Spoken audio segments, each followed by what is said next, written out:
बेथ' राजनितिकआवथ' बे प्रल'भन होननाय जिनिसा थाखायोखा।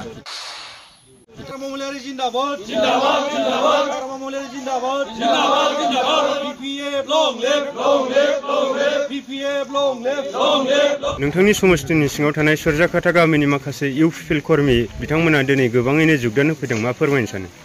खुलुमबाय। बिथांमोना जे समाव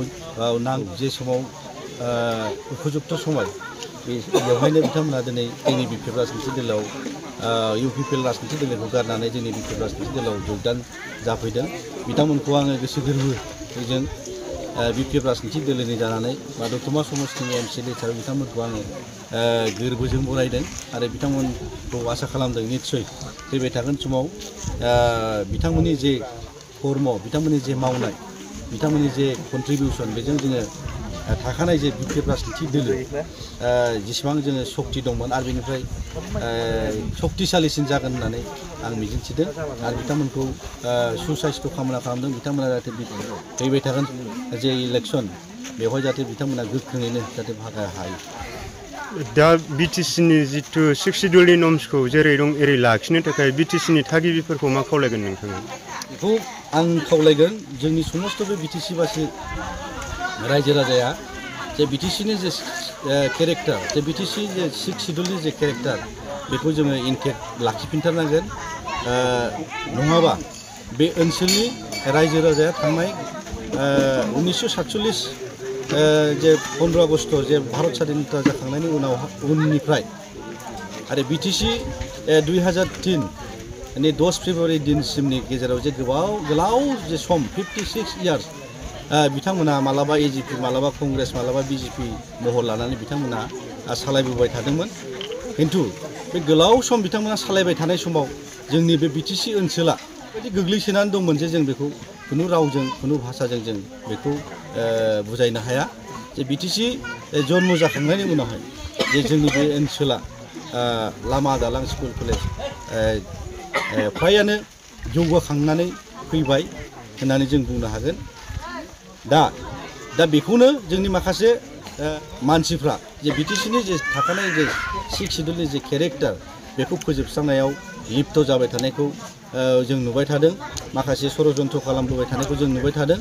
जोङो ओंखायनो खावलायगोन बे ओनसोलनि बिभिन्न जाति जनगोष्ठीनि मानसिफोरा जोङो बर'जों लोगोसे जों जयैनो थानांगोन।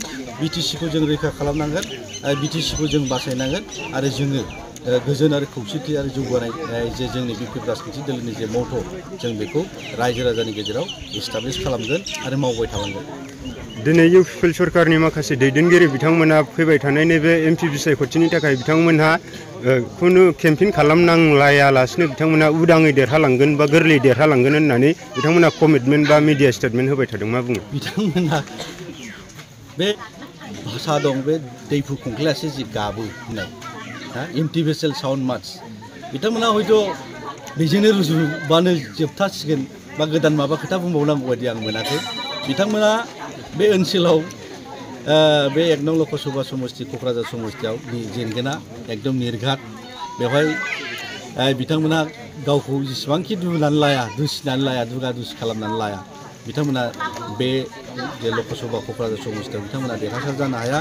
बिथांमोनखौ माब्लाबानो बे ओनसोलनि रायजो राजाफ्रा जोगारबाय आरो बिपिएफ राजनिति दोलोखौ गोबानानै लाबाय। बेनो जोङो बिभिन्न जायगायाव बिपिएफ राजनिति दोलोजों जों दिनै सरकाराव गैयाबाबो बिभिन्न जाति जनगोष्ठीनि मानसिफ्रा, बिभिन्न दोलोनि मानसिफ्रा दिनै लैहोर लैहोर बिपिएफ राजनिति दोलोखौ फैनानै जगदान होफैगासिनो दं। बेनो मोनसे सिन जे फैबाय थागोन जे इलेक्सन बेवहाय जोंनि बिपिएफ राजनिति दोलोआ देरहागोना रोखा। बिथांमोना 17 जन होननानै होदों जोंनि रामफलबिल इउथ अफिसनि बिभिन्न माबायाव थानाय कर्मकर्ताफ्रा इउपिपिएल राजनिति दोलोआव जगदान जादों होनदों।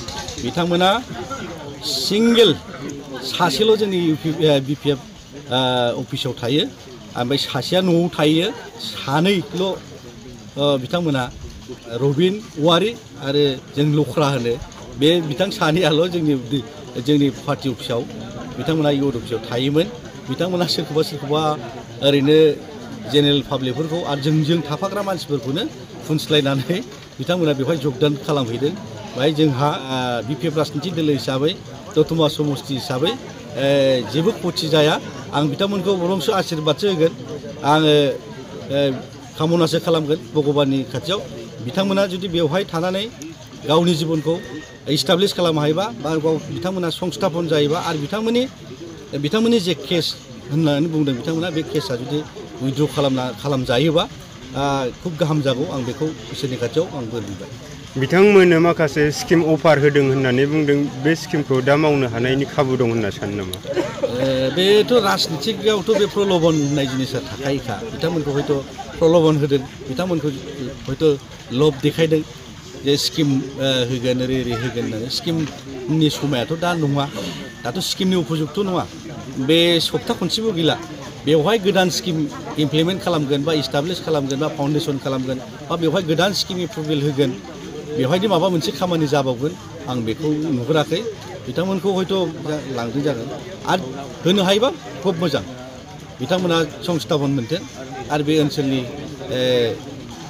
गोग्लैसोनानै थानाय लामा बा माबा मावनांगौफ्रा मावफुंजाथों बेबायदि थगायजानाय आरो बिटिसिखौ रैखाथि होनांगौनि सार्थआव बेबायदि थगायजानाङा होनना बुंनो सानो नामा हिसाबैथ' गावनि बिबेकखौ बा गावनि मगजखौ बाहायनानै सोलियोबा मोजां दे मालाया होनबानो बा गुबुना बुंबानो गोसोमखौ गुफुर होनबानो गुफुर गोसोमखौ गुफुर होनबाबो गुफुर औ होनफानाया थिग नङा भगबाना जोंनो जथेस्थ' जोंनो मानसि माहारिनो नांगौखिनिखौ जोंनो समानै होजोबदों मेगन आथिं सालाय खोमा मेलेम आखाइ आथिं गासिबो जोंनो समानखौनो होजोबदों आं बे समाव आं खावलायगोनसो जाहाथे सुस्थ' मोनसे परिबेसाव थानानै जोंनि मगजखौ जोङो बाहायनांगौ ओमफ्राय जोङो सायख'नानै लानांगौ जे फैबाय थागोन समाव सोरबायदि दोलोआ बा सोरबायदि दोलोजों सापर्ट खालामबा गावनि इयुना सुराक्षित जागोन आरो बे ओनसोलनि रायजो राजाफोरनि जौगाखांनायनि खामानि मावनो हागोन बेखौसो सिन्था खालामनानै साफ्रोमबो आवगायबोनांगौ होननानै आं सानो